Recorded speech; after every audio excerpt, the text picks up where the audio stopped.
Good afternoon students. अभी हम देखेंगे एक्सरसाइज 6.2 के लिए थ्योरम फर्स्ट।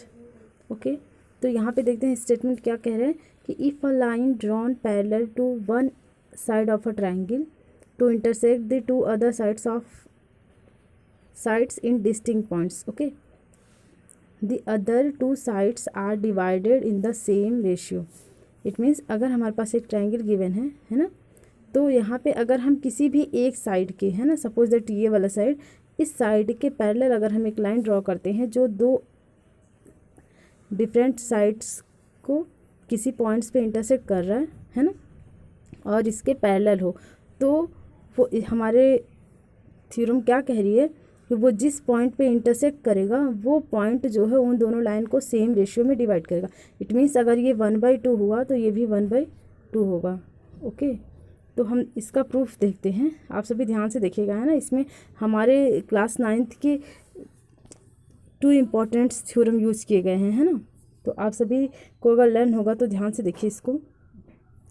फर्स्ट क्या है, हम कभी भी किसी भी थ्योरम का प्रूफ लिखते हैं तो फर्स्ट क्या लिखते हैं, गिवन, है ना। Given that D is parallel to B C. Okay, हमने एक ट्राइंगल ड्रॉ कर लिया और हमने लिखा उस ट्राइंगल ए बी सी में क्या है, बी सी के पैरेलल एक लाइन है जो ए बी और ए सी को इंटरसेक्ट करती है पॉइंट डी और ई पे, है ना। तो यहाँ से अब हमें प्रूफ क्या करना है, A D upon D B, है ना, A D upon D B is equal to A E upon E C. Okay, हमें ये प्रूफ करना है, यही हमारा थ्योरम है। ओके, तो अब हम इसका प्रूफ देखते हैं। इसके लिए हमने क्या किया, एक हम देख रहे हैं कि एक ऊपर ट्राइंगल बना हुआ है ना, तो यहाँ से इस ट्राइंगल से हमने कंस्ट्रक्शन क्या किया कि हमने डी एन ए एन पे, है ना, हमने ए एन पे पॉइंट ई से एक परपेंडिकुलर डाला, है ना, जिसे हमने बोला ई एन, है ना। फिर ए ई पे हमने पॉइंट डी से एक परपेंडिकुलर डाला जिसे हमने बोला डी एम। ओके, तो अब हम क्या देखते हैं कि इस ट्राइंगल ए डी ई, इसका एरिया क्या होगा, इसका एरिया होगा half into base cross height, है ना, यही होता है ना। तो देखिए ए डी ई का अगर हम इसको बेस ले रहे हैं तो इसका एरिया क्या हो जाएगा, ए डी ई का अगर हमारा बेस क्या है, ए डी है ना, तो हो जाएगा A D half A D cross, यहाँ पे ये परपेंडिकुलर हो गया। ओके, सेम ऐसे एक बार और हम यूज करने वाले हैं, तो उसको मैं अभी बता दे रही हूँ कि अगर ए डी ई का अगर हम एक और लिखना चाहते हैं एरिया, तो क्या लिख सकते हैं, अगर हम ई ए को अगर बेस लेते हैं तो हमारा क्या हो जाएगा, हाफ ई ए क्रॉस डी एम, है ना, ये भी परपेंडिकुलर है ना। तो अगर ये बेस रहेगा तो हमारा ई एन जो होगा वो परपेंडिकुलर होगा, और अगर ए ई बेस है तो परपेंडिकुलर क्या होगा, डी एम। ओके, इसका हमें आगे यूज़ है। अभी हम नेक्स्ट देखते हैं, area of A D E, देखिए इन्होंने राइट कर लिया A D cross D N, है ना, और area of B D E, है ना। अब हम नेक्स्ट देखते हैं, है ना, यहाँ ये देखिए आपको एक क्वाड्रिलेटरल मिल रहा है ना, इस क्वाड्रिलेटरल को अगर आपने 2 ट्राइंगल में डिवाइड किया, है ना, देख रहे हैं आपका ट्राइंगल कौन कौन सा फॉर्म्ड हो रहा है, एक हो रहा है डी सी बी, है ना, एक ये ट्राइंगल हो रहा है, और नेक्स्ट क्या हो रहा है, ई बी सी, है ना, 2 ट्राइंगल है ना। तो यहाँ से आप देखते हैं इसको, इसका एरिया देखने से पहले मैं आपको ये जानना चाहती हूँ कि आप ये बताइए, अगर हमारे पास इस तरीके का कोई एक ट्राइंगल होता, है ना, अगर इस तरीके का कोई एक ट्राइंगल होता तो बताइए इसका एरिया क्या होता। अगर हमारा ये बेस है ना, ये बेस है, तो अगर हम क्या इसे आगे लेके जाते हैं, है ना, और ये हाइट होता तो इसका एरिया क्या होता, हाफ बी क्रॉस एच, यही होता ना। आप समझ रहे हैं कि अगर इस तरीके का कोई ट्राइंगल है तो इसकी हाइट क्या होगी, ये है ना, उसके वर्टेक्स से बेस, है ना, बेस की डिस्टेंस यही होगी ना। आप मेरी बात समझ रहे हैं। तो अब हम देखते हैं कि यहाँ पे ये जो हमें ट्राइंगल दिया गया है ई डी बी, है ना, तो ये देखिए ये भी हमारा क्या है, इसका वर्टेक्स क्या है, टॉप पॉइंट ई, है ना। यहाँ से अगर हम डी बी को अगर बेस सपोज करते हैं तो इस यहाँ पे देखिए इसकी हाइट क्या हो जाएगी, इस वाली लाइन पे तो कहीं नहीं आएगी, है ना, ये इसके बाहर ही कहीं जाएगी, है ना, तो ये इसका हाइट होगा, है ना। आप समझ रहे हैं। तो फिर हम यहाँ से देखते हैं, वहीं से हम देख रहे हैं कि डी ई बी, है ना, इसका अगर हमने बेस सपोज किया डी बी, तो इसका एरिया क्या होगा, हाफ डी बी क्रॉस, ये देखिए ई एन जो है ये है ना परपेंडिकुलर, अगर हमने डी बी को आगे बढ़ाया तो है। ये मत सोचिएगा कि ये इस लाइन के बाहर है तो ये कैसे होगा परपेंडिकुलर। आई होप आपने 9th में कोई इस तरीके का ट्राइंगल का एरिया फाइंड किया होगा, है ना, जिसका हाइट क्या होता है उसके बाहर जाता है। ठीक है, तो यहाँ से ये इसके इक्वल होगा। अगर ये पॉइंट किसी को नहीं समझ में आएगा तो वो पूछ सकता है। ओके, आगे हम देखते हैं, यहाँ से इन्होंने क्या फाइंड किया, बी डी ई, है ना, बी डी ई का क्या फाइंड किया, B D half B D cross E N. Okay, same ऐसे ही अब हम देखते हैं, यहाँ से ये दोनों पॉइंट हो गया ना ए डी ई का, जहाँ जिसकी हाइट ई एन होगी, है ना, जिसकी हाइट सेम है ई एन। एक हमने ए डी ई का एरिया फाइंड कर लिया और एक ई डी बी का, है ना, हमने दोनों का एरिया फाइंड कर लिया जिसकी हाइट वही थी हमारी सेम ई एन। ओके, और नेक्स्ट हम क्या देखते हैं, अगर हम ये ट्राइंगल लेते हैं डी ई सी, है ना, तो यहाँ पे बेस पॉइंट अगर हम ई सी लेते हैं तो इसकी हाइट क्या होगी, फिर यहाँ पे परपेंडिकुलर होगा, और ये परपेंडिकुलर क्या है, डी एम, है ना, हमें पता है इस लाइन को अगर हम आगे बढ़ाएं तो परपेंडिकुलर क्या मिल रहा है, डी एम। ओके, तो आगे हम देखते हैं यहाँ से C E D, triangle C E D, है ना, इसका एरिया क्या हो जाएगा, half C E cross D M, है ना, ये डी एम होगा। ओके, नेक्स्ट देखते हैं, और इस ट्राइंगल में, है ना, अगर हम ऊपर वाले ट्राइंगल में, जब हमने कहा था कि जब हम बेस किसे सपोज करेंगे ए ई को, है ना, तब क्या हो जाएगा, ए ई क्रॉस डी एम। ओके, तो यहाँ से हमने देख लिया, फर्स्ट हमने जब हमारा बेस क्या था ए डी और डी बी, है ना, जब ये इधर का बेस था हमारा तो हमें दो फार्मूलाज मिल गए, कौन कौन से, ये फर्स्ट ए डी का एरिया और बी डी ई, है ना, इन दोनों का एरिया, है ना, इन दोनों का। और नेक्स्ट जब हमने बेस किसे माना ए ई और ई सी को, तो हमें किसका किसका एरिया फाइंड हुआ, ए डी ई और ई डी ए, है ना, इन दोनों का। ठीक है, तो वो फार्मूला कहाँ है, ये।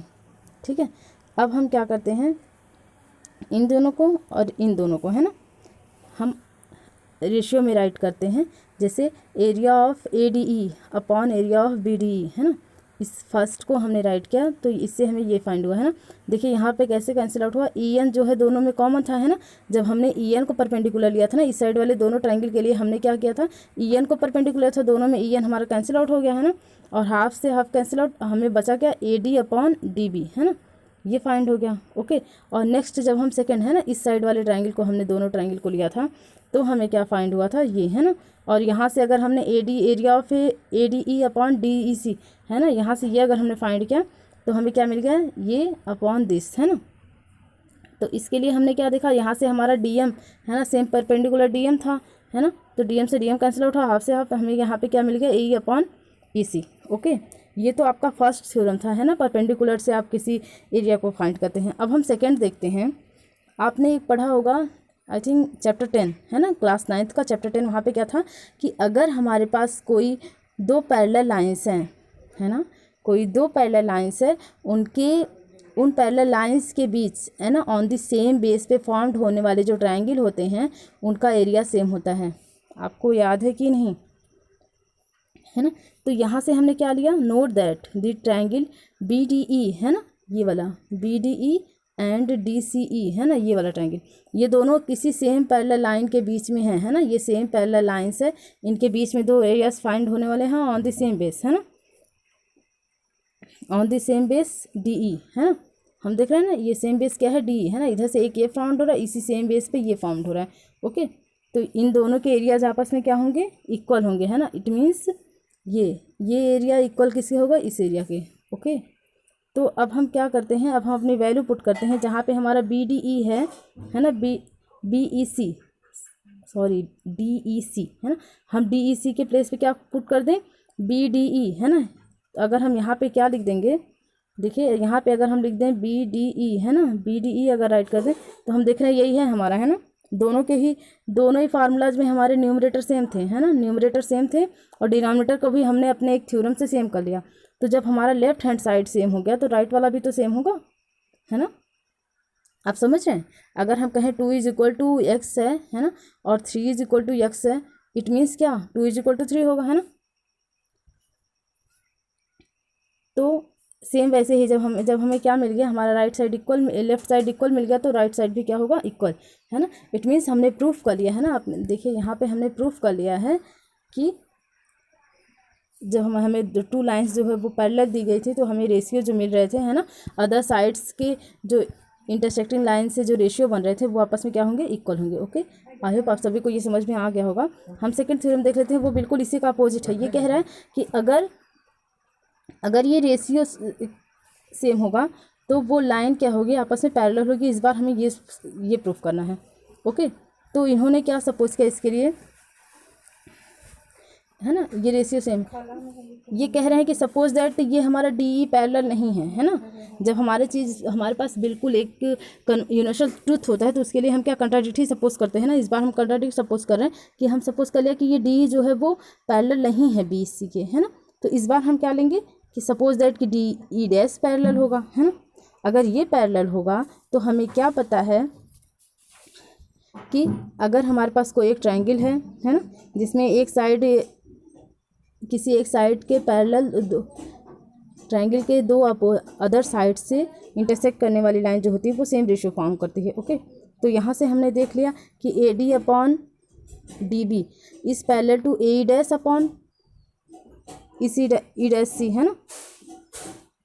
But we also know that, है ना, गिवन है, हमें क्या गिवन है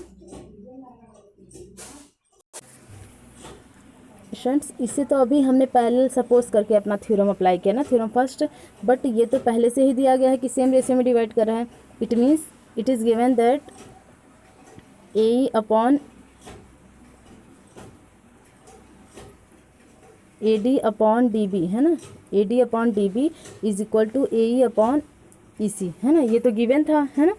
और हमने ये डी ई डैश को कैसे किया, ये हमने सपोज करके निकाला, है ना। हमने डी डैश को इसके पहले सपोज कर लिया, तो जब ये पैरेलल हो गया तो अकॉर्डिंग टू थ्योरम फर्स्ट ये रेशियो इसके इक्वल होगा, है ना। तो ये हमारा कैसे था, ये हमारे थ्योरम फर्स्ट से, है ना। ये हमारा कौन सा थ्योरम फर्स्ट था, बाय एक्सपेक्टेशन, और ये हमको गिवन था, है ना। तो अब इन दोनों का हम देख रहे हैं कि हमारा क्या है, लेफ्ट साइड जो है वो सेम है ना। इट मीन्स राइट साइड भी सेम होगा, है ना। तो यहाँ से हमें क्या फाइंड हो गया, therefore A E upon E C is equal to A dash upon E C dash, हाँ, ई डैश सी, है ना। तो यहाँ से आपको समझ में आ रहा होगा ना कि ये ए ई जो है वो हमारा ई पे, ई डैश जो है वो ई पे ही कॉन्सर्ट करेगा, है ना। या फिर इसका प्रूफ भी देख लेते हैं। कह रहे हैं कि ये आप दोनों साइड में 1 ऐड कर दीजिए, है ना, +1 इधर भी कीजिए और +1 इधर भी कीजिए। इससे आपको क्या फाइंड होगा, ये वर्क आप सभी खुद से करेंगे अभी, है ना। तो यहाँ से आपको क्या फाइंड हो जाएगा, ए ई प्लस ई सी अपॉन ई सी, है ना। तो यहाँ से आप क्या देख रहे हैं, A E plus E C is equal to total A C है ना। तो यहाँ से आपको क्या फाइंड हो जाएगा, ए सी अपॉन ई सी, है ना। सेम वैसे ही अब जब राइट वाला आप करेंगे ना, +1 ऐड करेंगे, तो यहाँ से भी आपको वही फाइंड होगा, ए सी अपॉन ई डैश सी, ठीक है। तो दोनों साइड से ए सी न्यूमरेटर कैंसिल आउट हो जाएंगे और डिनोमिनेटर से हमें क्या फाइंड हो जाएगा, E C is equal to E dash C. Okay, अभी ये प्रूफ हो गया। इट मीन्स ये दोनों पॉइंट जो है वो एक ही पॉइंट पर कॉन्सेंट्रेट करेंगे। इट मीन्स अगर हमें कोई एक ऐसा रेशियो दिया गया है जो सेम है, तो वो जो लाइन होगी वो भी उसके पैरेलल होगी, है ना। क्योंकि हमने क्या सपोज किया, अगर मान लीजिए ये पैरेलल दूसरी पैरेलल है, तो हम जिसे भी पैरेलल सपोज कर रहे हैं वो लाइन उसी पे आ जा रही है ना। अभी हमने प्रूफ कर लिया। तो इट मीन्स अगर ऐसा कभी भी होता है वो रेशियो सेम है तो वो लाइन पैरेलल होगी, है ना।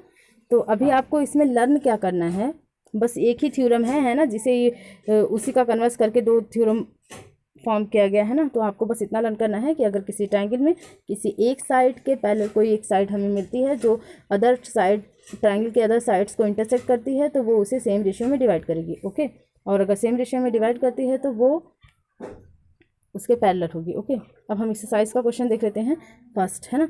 यहाँ पे ये क्या कह रहा है कि डी ई जो है वो बी सी के पैरेलल है, तो ये वाला वैल्यू फाइंड करना है और यहाँ पे आपको ये वाला वैल्यू फाइंड करना है। ओके, तो मुझे बताने नहीं पड़ेगा ना, आप सभी इसको कर सकते हैं, तो आप सभी से खुद से कीजिएगा। मैं सेकंड का एक क्वेश्चन आपको करके दिखा रही हूँ।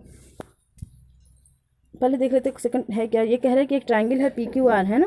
सपोज करिए हमने ये पी क्यू आर है ना। तो जहाँ से कह रहा है यहाँ पे एक पॉइंट ई है और यहाँ पे एक पॉइंट एफ है ना।